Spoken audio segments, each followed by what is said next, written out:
In this life, we worry a lot. We worry about our health, our wealth, and the people we love. We hope. We pray.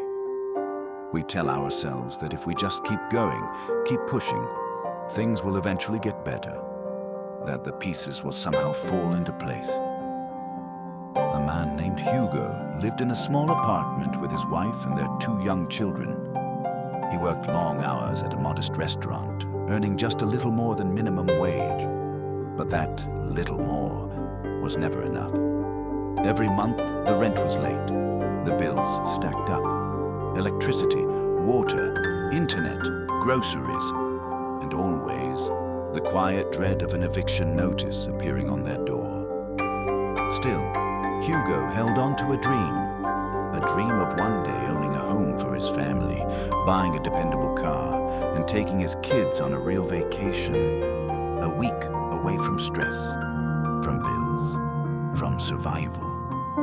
But life, as it often does, kept testing him. His wife couldn't work, not because she didn't want to, but because they simply couldn't afford childcare. They made sacrifices every single day. The kind of sacrifices no one sees.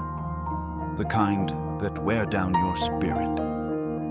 One evening, after another warning from the landlord, Hugo sat with his wife at the dinner table. The food was light, but he smiled. "Everything will be all right," he said gently, hiding the fear clawing at his chest. His wife looked into his eyes and nodded. She believed him. She needed to.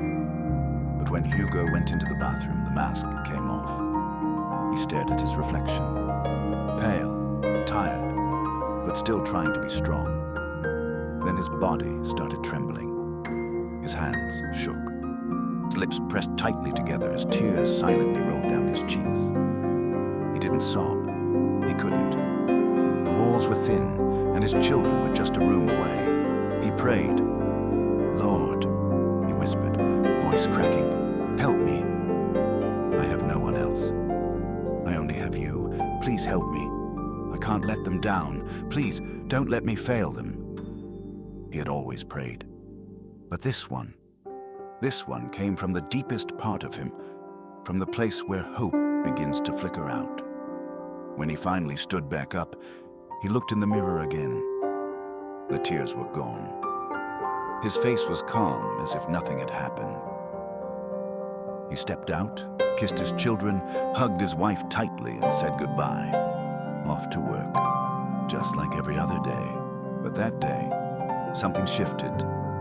At the restaurant, a customer who had been watching Hugo for weeks, always kind, always calm, always going the extra mile, pulled him aside. He was a manager at a local logistics company. He offered him a job with a signing bonus. Hugo accepted the offer. 2 weeks after, he started working in the new company.